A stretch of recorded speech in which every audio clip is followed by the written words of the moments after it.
بسم اللہ الرحمن الرحیم۔ صرف 5 منٹ کا مدرسہ قرآن و حدیث کی روشنی میں 246واں دن 6 رمضان المبارک۔ نمبر 1، اسلامی تاریخ۔ حضرت یوسف علیہ السلام۔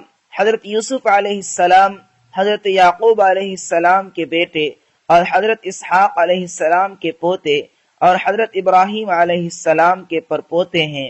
عراق کے شہر فدان آرام میں پیدا ہوئے۔ بچپن ہی میں اپنے والد حضرت یعقوب علیہ السلام کے ساتھ فلسطین آ گئے۔ حضرت یوسف اور حضرت بنیامین دونوں ایک ماں سے تھے، باقی 10 بڑے بھائی دوسری ماں سے تھے۔ باپ کے دل میں حضرت یوسف اور بنیامین کی شفقت و محبت زیادہ تھی، جس کی وجہ سے سوتیلے بھائیوں کو حسد ہو گیا۔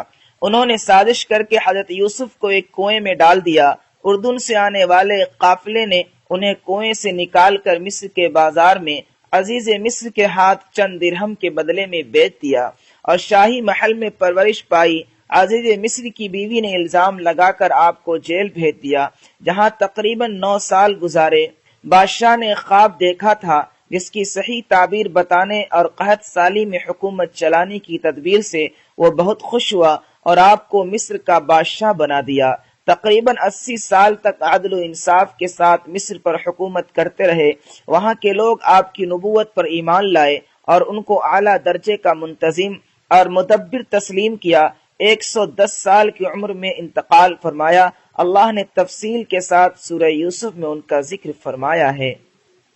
نمبر 2، حضور صلی اللہ علیہ وسلم کا معجزہ، چاند کے 2 ٹکڑے ہو جانا۔ ایک رات آپ صلی اللہ علیہ وسلم کفار مکہ کو دعوت توحید دے کر اپنے صحابہ کرام رضی اللہ عنہم کے ساتھ لوٹ رہے تھے کہ راستے میں ابو جہل اپنے ساتھیوں کے ساتھ ملا اور اس نے کہا، اگر واقعی تم سچے ہو تو اپنے اللہ سے کہو چاند کے 2 ٹکڑے کر دے، ہم تمہارا دین قبول کر لیں گے۔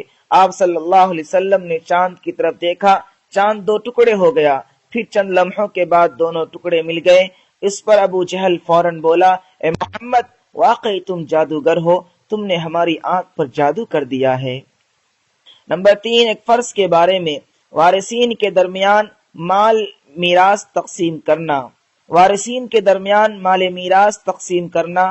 رسول اللہ صلی اللہ علیہ وسلم نے فرمایا، مال وراثت کو کتاب اللہ کے حکم کے مطابق حق والوں کے درمیان تقسیم کرو۔ فائدہ، اگر کسی کا انتقال ہو جائے اور اس نے مال چھوڑا ہو تو اس کو تمام حق والوں کے درمیان تقسیم کرنا واجب ہے۔ بغیر کسی شرعی وجہ کے کسی وارث کو محروم کرنا یا اللہ تعالیٰ کے بنائے ہوئے حصے سے کم دینا جائز نہیں ہے۔ نمبر 4، ایک سنت کے بارے میں، دوسروں کے ہاں افطار کی دعا۔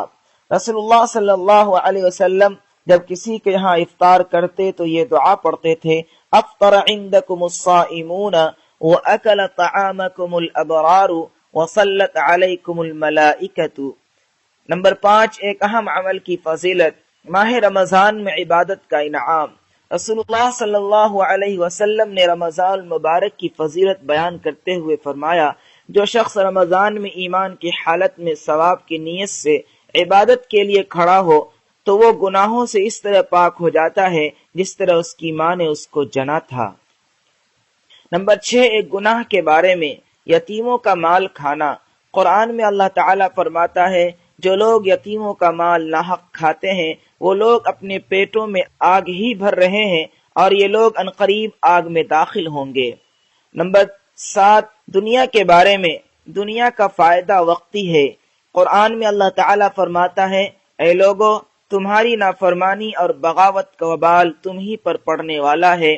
دنیا کی زندگی کے سامان سے تھوڑا فائدہ اٹھا لو، پھر تم کو ہماری طرف واپس آنا ہے تو ہم ان سب کاموں کی حقیقت سے تم کو آگاہ کر دیں گے جو تم کیا کرتے تھے۔ نمبر 8، آخرت کے بارے میں، دوزخیوں کا سب سے ہلکا عذاب۔ دوزخیوں کا سب سے ہلکا عذاب، رسول اللہ صلی اللہ علیہ وسلم نے فرمایا، اہل دوزخ میں سب سے ہلکا عذاب اس شخص کو ہوگا جس کی دونوں جوتیاں اور اس کی ڈوریاں آگ کی ہوگی، جس کی وجہ سے اس کا دماغ ہانڈی کی طرح کھولتا ہوگا۔ وہ سمجھے گا کہ مجھے ہی سب سے زیادہ عذاب ہو رہا ہے، حالانکہ اسے ہی سب سے ہلکا عذاب ہو رہا ہوگا۔ نمبر 9، طب نبوی سے علاج، انجیر سے بواسیر کا علاج۔ رسول اللہ صلی اللہ علیہ وسلم نے فرمایا انجیر کھاؤ کیونکہ یہ بواسیر کو ختم کرتا ہے اور جوڑوں کے درد میں مفید ہے۔ نمبر 10، نبی صلی اللہ علیہ وسلم کی نصیحت۔ حضرت ابو ہریرہ رضی اللہ عنہ فرماتے ہیں کہ رسول اللہ صلی اللہ علیہ وسلم نے میرا ہاتھ پکڑ کر بطور نصیحت 5 چیزیں ارشاد فرمائی۔ نمبر 1، حرام چیزوں سے بچو، تم عبادت گزار بن جاؤ گے۔ نمبر 2، اللہ کی تقسیم پر راضی رہو، تم سب سے زیادہ مالدار ہو جاؤ گے۔ نمبر 3، اپنے پڑوسی کے ساتھ احسان کرو، تم کامل ایمان والے ہو جاؤ گے۔ نمبر 4، لوگوں کے لیے وہی چیز پسند کرو جو اپنے لیے کرتے ہو، تم پکے سچے مسلمان ہو جاؤ گے۔ نمبر 5، زیادہ مت ہنسو اس لیے کہ زیادہ ہنسنا دل کو مردہ کر دیتا